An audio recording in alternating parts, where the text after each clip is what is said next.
1, 2, 3. Hi, everyone. How are my warrior brothers and sisters? Let's have a great week.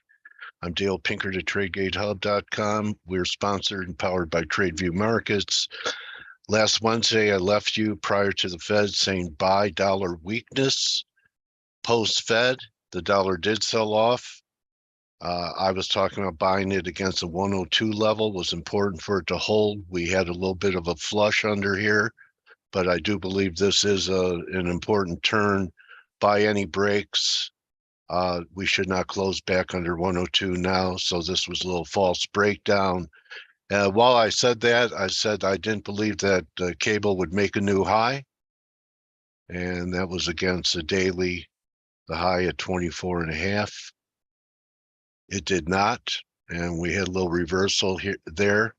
I think this is important. It's a second high. I believe that what happened here on Thursday could be significant in both cable, euro, dollar, and then what started happening late Friday was another call I was making, looking to buy the yen around 130. It took out 130 by a little bit, but we're headed up. I think there's plenty of room for this to go. Next objective is, about 134, but I'm looking for a higher yen and a higher dollar. Aussie was the weak sister, really never rallied much, and it seems still to be the weakness. I'm looking for about 63.5. So these are big trades that could be setting up here. For example, let's start with cable. Right here on the 4-hour, looks like we're developing a right shoulder. You're wrong over the high. That's where your stops would be.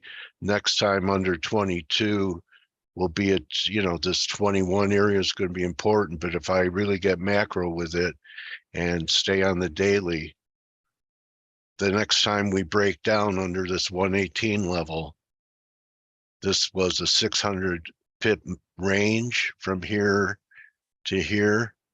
And that would measure down around 112, which is close to 61.8 back.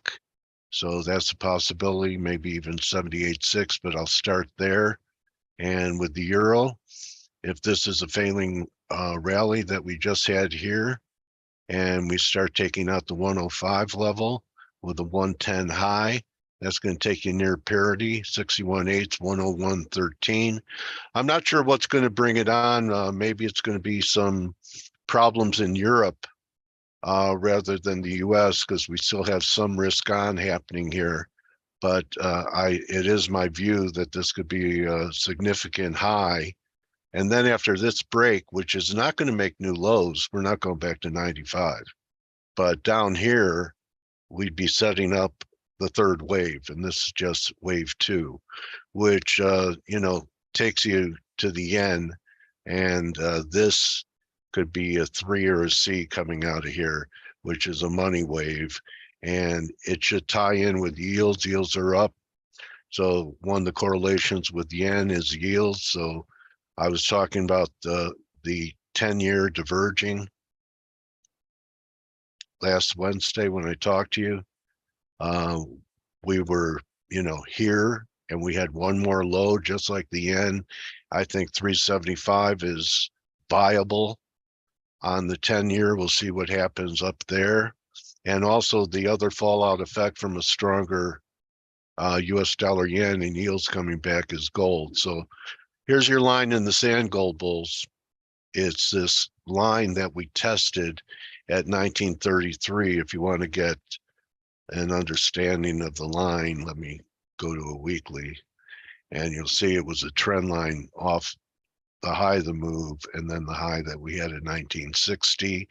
To know that the line means something is that I showed that pullback that it came off of, and we start trading back under 1938. It's going to open the door to a pretty good correction, maybe even all the way down to the 18 level.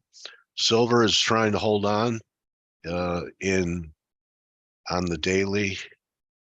I think it shows up better in 4-hour. 4-hour, you have this rising wedge. We had a little bit of a throw over on Friday, but we're threatening a breakdown.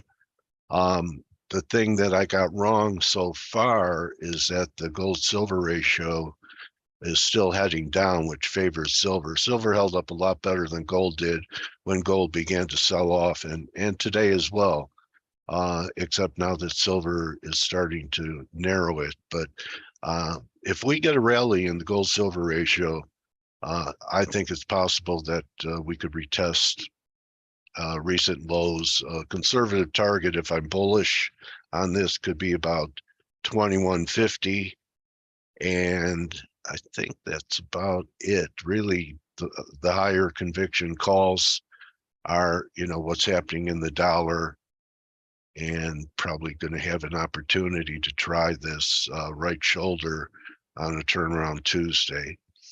And the US dollar yen buy pullbacks. You probably buy them now. Look at the glaring divergence. Buy them now on pullbacks towards, maybe 130.80 or so. We take out this line, we're going to 34. So the theme was buy the dollar after the Fed. You could pick your poison, whether it was cable, euro, the Dixie, the metals, yields, and that action has worked, and I believe it's just beginning. So I'm going to be working that side of the market in the coming days. Invite you to join us here in the room at tradegatehub.com, and also to try out TradeView Markets by opening a demo. Good hunting the rest of the day, and remember, don't just count your pips, count your blessings.